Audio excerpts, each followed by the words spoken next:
So today, we're going to start very basically. We're not just going to speak about non-alcoholic fatty liver disease, but also just basic functions of the liver. We'll then move into risk factors in the disease spectrum of what we call non-alcoholic fatty liver disease. Here we use the term NAFLD. That's how we say the letters all jammed together. And then look at the latest evidence-based recommendations for the management of fatty liver disease, and then look at what comes up a lot with patients and doctors, and that is, do I need a liver biopsy?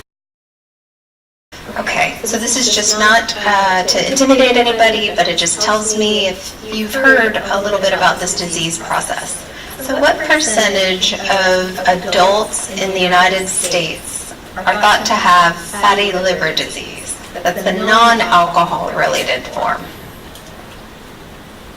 0 to 5, 6 to 10, 11 to 20, or 21 to 40. Oh, I also have more than 40. 25% to 40% of adults, so it's extremely common. The reason there's such a broad range is that we do not recommend screening for this disease, so we actually don't know. We base that on percentages of systematic studies, but the range is somewhere in that area. So this question we'll get the answer to during the talk, but I'm just curious if anyone knows or what people think right now. So in people who are overweight or obese, how much weight should that person lose in order to improve their liver health if they have non-alcoholic fatty liver disease? 1 to 2%, 3 to 5%, 7 to 10%, or greater than 10%. The question relates to liver improvement, which being overweight and obese doesn't matter. The percentage that we recommend doesn't matter based on your weight category. So it looks like most people are thinking 3 to 4, so I can teach you something. What is the best treatment for fatty liver disease? Exercise, calorie restriction, exercise and calorie restriction to achieve weight loss, vitamin E.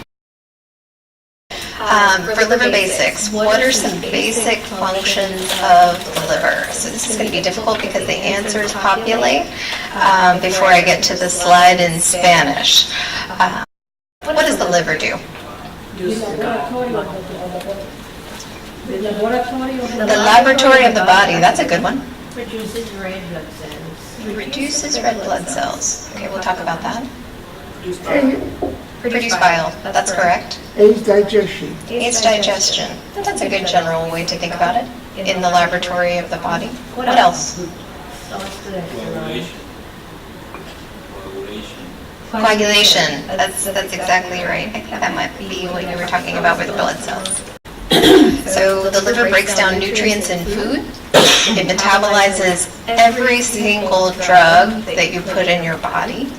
It detoxifies chemicals. It makes proteins that help blood clot. It stores vitamins and minerals. It plays a huge role in your immune system. It makes hormones.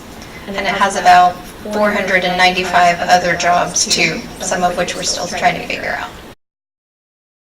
So one of the things I like to spend a little bit of time talking about is the term fatty liver.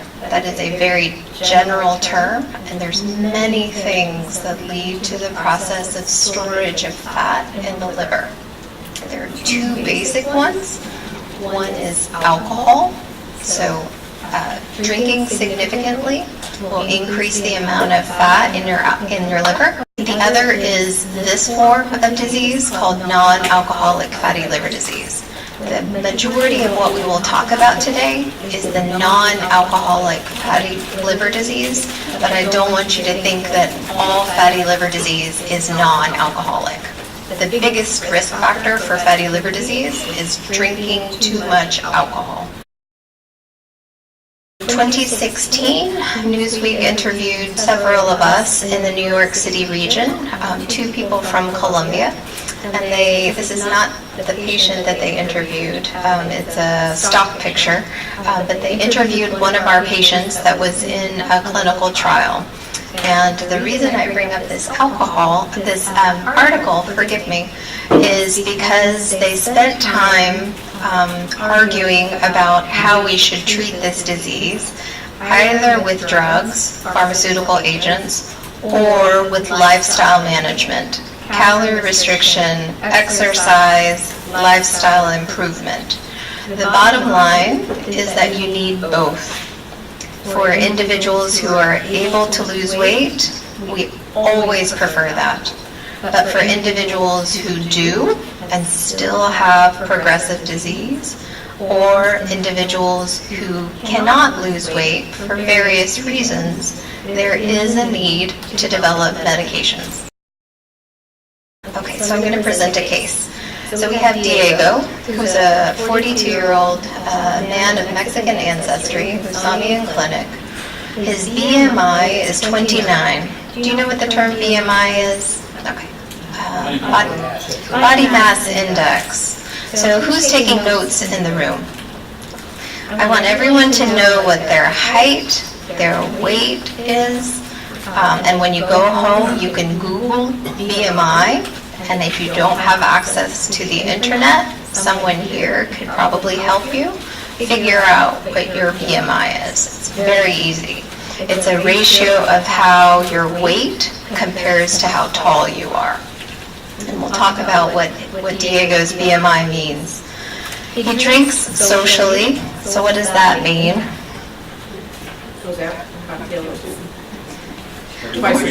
What's considered moderate drinking?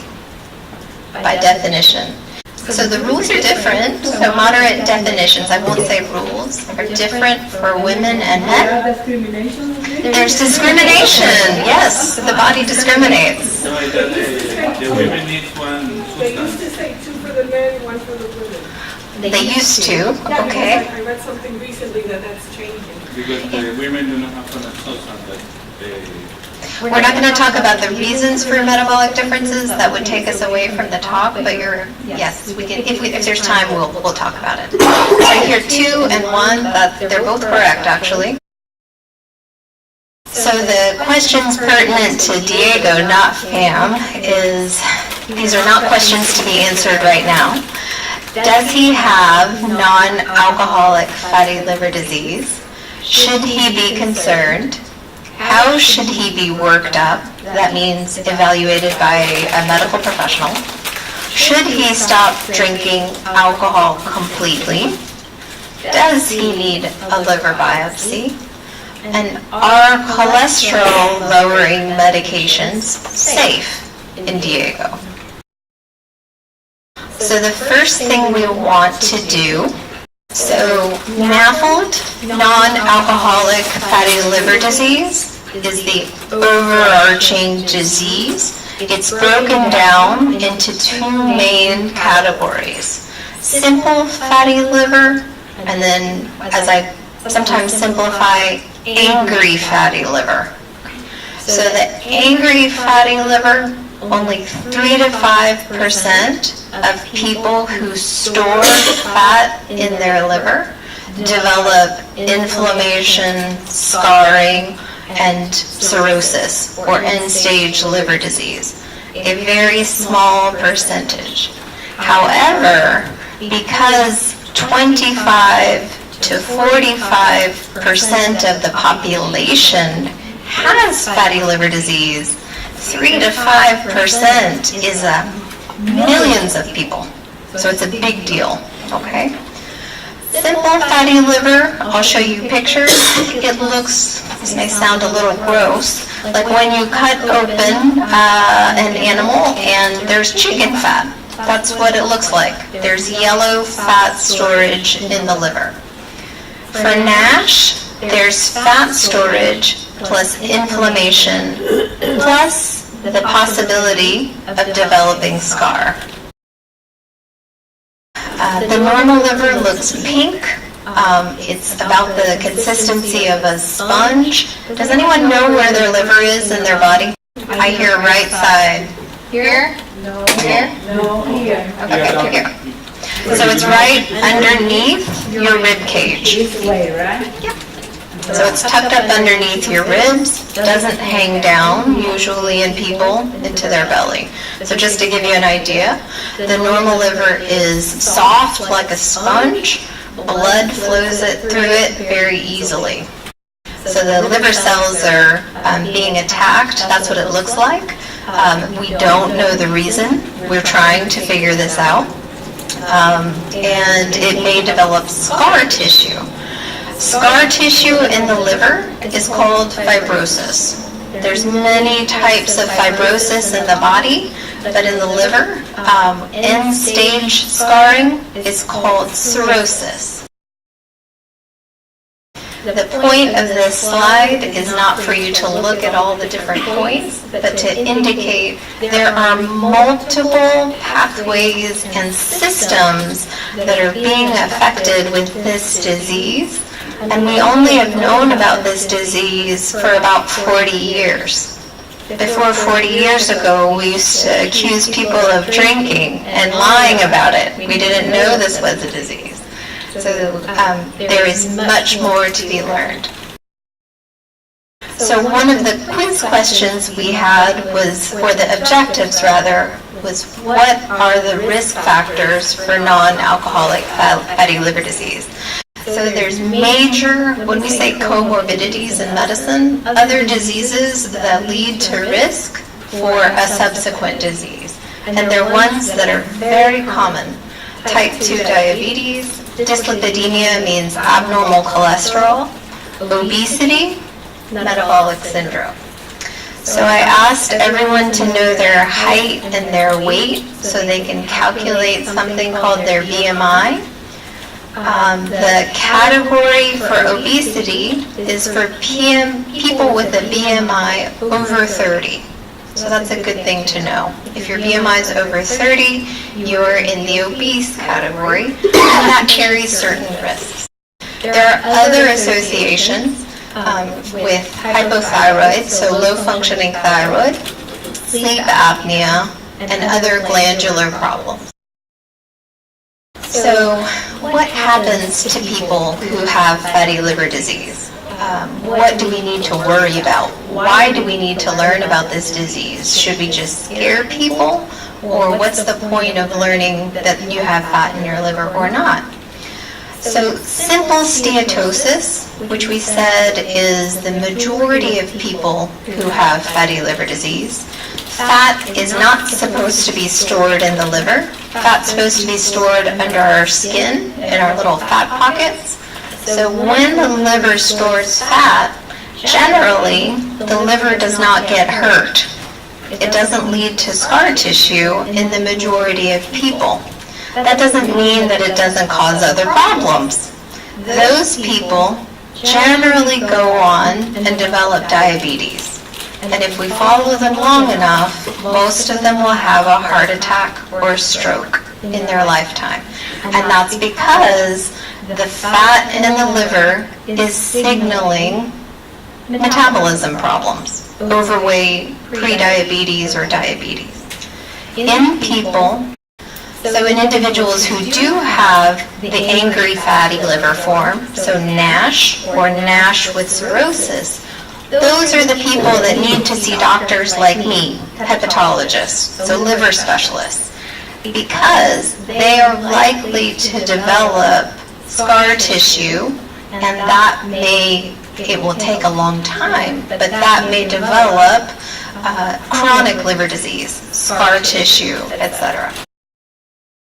And this is more of a little bit of a scientific, what happens to people with fatty liver disease. The bottom line is people with fatty liver disease end up dying more often than people who don't, and the majority of them die of cardiovascular disease, heart attacks, strokes. That's the cardiovascular mortality. That's what CVD means. In individuals who have NASH, they have an increased risk of dying of liver disease. So those are the individuals that need to see a gastroenterologist or a liver specialist. So this gets to another one of the questions. So how do we make this differentiation? Who has fat in their liver and who has the angry form of fat in their liver, if there's such a big difference? So when you meet with your medical or healthcare professional, they're going to ask you a lot of questions, and they're going to do a lot of blood tests, and they're going to send you for some pictures of your liver, usually something like an ultrasound. Those things will help them determine whether or not you have fatty liver disease. We do not recommend screening the average person for this disease, partly because the best way to treat it, I'm giving one of the answers away, is for that person to lose weight if they are overweight or obese. So those recommendations don't change whether or not you have fat in your liver.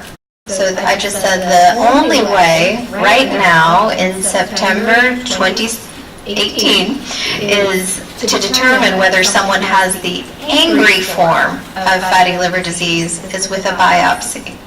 Now I say that and we realize how impossible that is. We cannot biopsy, we do not want to biopsy 25 to 40% of people. That's just not practical. We get it. But that's the standard that we have with the disease in this stage at this time. We are working tirelessly to come up with a non-biopsy standard, and we have means to figure things out without a biopsy. This relates to your question. So how do we make this diagnosis? Aminotransferases, those are numbers that relate to the liver. We look at them as AST and ALT on blood tests, if you've ever seen your blood tests. They can be normal, even in patients with fatty liver disease. That answers your question. What's the best screening test? Unfortunately, with this disease, normal blood test does not mean normal liver. It's kind of scary. Okay? So the imaging tests in this disease are more helpful. So the workup of patients, please do not take this home and think that you have to do this or you have to hold a gun to your doctor's head and say, I need this workup, okay? This is very, very general, okay?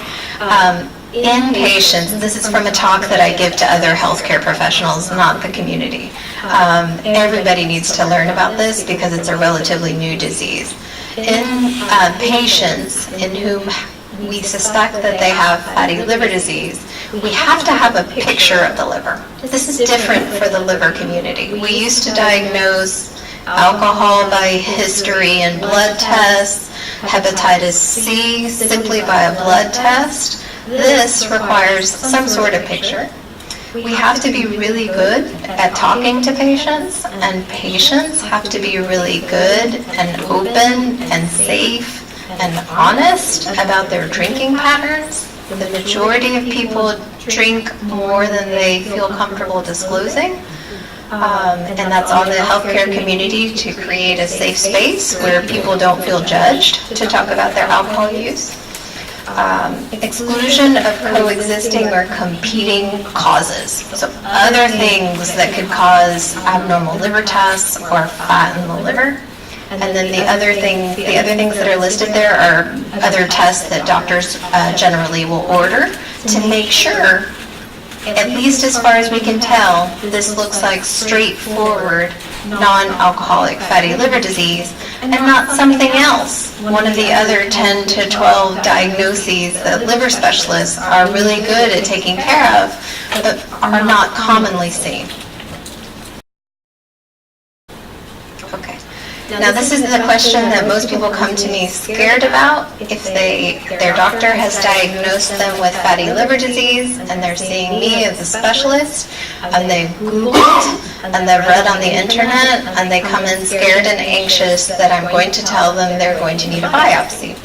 And for the majority of them, I don't talk about a biopsy when I first meet them. But to diagnose NASH, the inflammatory form, non-alcoholic steatohepatitis, there is the need for a liver biopsy. And that is determined based on multiple forms of other testing, other calculators, other imaging tests. There's a whole bunch of other things that tell me and help me have a discussion with my patient as to, do you need a biopsy? And if so, when? How urgent is it? And how will it affect the way that I treat you? Okay? This is one of those tests. This is a machine that we use in our clinic that very quickly, in a few minutes, tells us about how much fat someone has in their liver and how stiff their liver is. Do you remember I told you the normal liver is soft like a sponge? A scarred down, hurt liver, one that has cirrhosis, is hard like a brick. So this machine uses both an ultrasound, so it shines a light on the liver. That tells us, that reflection of light tells us how much fat might be in the liver. And it sends a vibration across the liver, like a human watermelon, like we're a watermelon thumping on the belly. So how that vibration comes back tells us how stiff the liver is. We use that stiffness measurement as a cousin of scar tissue. So when the liver is really stiff like a brick, it does not, the vibration moves through in a certain way, and that tells us that person, their liver is pretty scarred down. We should think about biopsying them.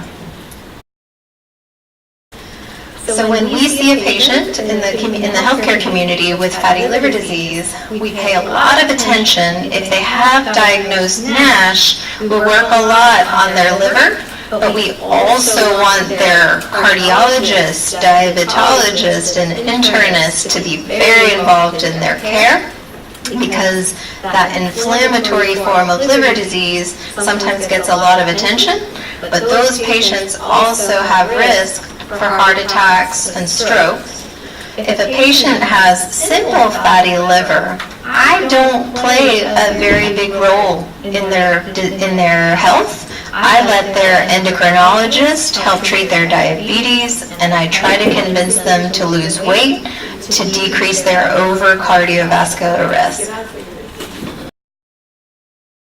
So this is another quiz question. How much weight did you have to lose? 2%, 3 to 5%, 7 to 10%, or 10%? I spend time on this because you are the folks that do all of the hard work. When we instruct you what to do, this is how the work gets done. So weight loss, easy to say, hard to do. Okay, so if you have fat in your liver, it doesn't take much weight loss to lose fat in your liver. So the question was inflammation. I think the quiz question was on inflammation, but only 3 to 5% is needed to lose fat in your liver. And that fat corresponds to risk of diabetes. So if you say you're 180 pounds, an easy way to do the calculation of how much weight, if you're 180 pounds, 18 pounds is 10%, so 9 pounds is 5%. Who thinks losing 9 pounds is really, really hard to do? 1, 2, 3. Yep. Losing it is actually not that hard. Keeping it off is the hard work. Most people can lose 9 pounds. So I don't say that to make weight loss sound easy, but I give you a number because most people think I need to lose 100 pounds or I need to lose 80 pounds. That's not true when it comes to liver disease and metabolism. Small weight changes, big effects. 10% weight loss is generally what we recommend to people with NASH, the angry form. So if I were you and I was worried, say I have diabetes and I don't know if I have NASH and I don't know if I'm going to see the right doctor and if they're going to order the right test, one of the things I would take home is losing 5 to 10% of my weight would probably be helpful. if you're overweight. So to control diabetes. So easy to say, hard to do. So we know a lot about weight loss now, none of which makes it easier to do, but it helps educate people. So if I were to say lose 10% of your weight, you're 220 pounds, you're thinking, I want to lose 22 pounds, and we usually say do it over 6 months. So that's less than a pound a week. If I were to say 1 pound a week, that's 24 pounds. A pound a week is a good way, a good pace of losing weight. So what does that look like? 1 pound is 3,500 calories. 3,500 divided by 7 is 500. So 500 calories a day is generally, again, this is not that simple. It's not as simple as just reducing your intake by 500 calories a day and the pounds melt off. But reducing your caloric intake plays a bigger role in weight loss than exercise does. But exercise has a whole bunch of other benefits. It keeps your heart active, puts you in a good mood, and it generates hormones that are generally good, especially for muscle health. So what do I eat is the question that comes up a lot. If I were to choose one diet for the fatty liver disease patient, it would be very close to a diabetic diet. The more you can stick to a very close to a diabetic diet, it's very similar for fatty liver disease. So low in sodium, that's salt, and simple sugars. So things that taste very sweet on your tongue, those are easy to think about as simple sugars. Unsaturated fats. Saturated fats are solid at room temperature. So butter, Crisco, things that are solid in the fat form, generally are going to be solid in your cardiovascular system. We don't want too much solid fat inside your veins and your arteries. Increased fruits and vegetables. Foods that are enriched with omega-3s, so certain kinds of fish have those omega-3 fatty acids. I bet if you wanted a whole talk on nutrition, one of my nutritionists would be happy to come and talk to you because this comes up way more than anything else. Caloric restriction, so we talked about that, reducing the number of calories that you're putting in your mouth in order to achieve weight loss. Exercise goes right along with nutrition. If you smoke, the biggest impact that you can have on your health, forget these dietary recommendations, if you quit smoking, that is the biggest impact that you can have on your health. Avoidance of alcohol. We spent some time talking about alcohol. Alcohol is pure carbohydrate, which is in the sugar pathway. So mostly by giving up alcohol for many of my patients, they already lose about 3 pounds just from the alcohol itself. And then the only thing, and I will say this, please hear me out, the only thing that's been shown to be beneficial for the liver, now the science is there for fatty liver disease, hepatitis C, cirrhosis, liver cancer, is coffee. So if you do not drink coffee, I do not recommend you start. Don't take that home. That doesn't mean caffeine powder. That doesn't mean coffee bean extract. Please, please, please. What that does mean is if you do drink coffee, 2 to 3 cups of coffee per day has been shown to be beneficial to the liver. It's already in the European guidelines. It will come to the American guidelines very soon. Many people avoid coffee because of other side effects. Heart rate, jittery, nervousness. Please don't go home and say the liver doctor told me to start drinking coffee and show up at the emergency room with a heart rate of 140. Please.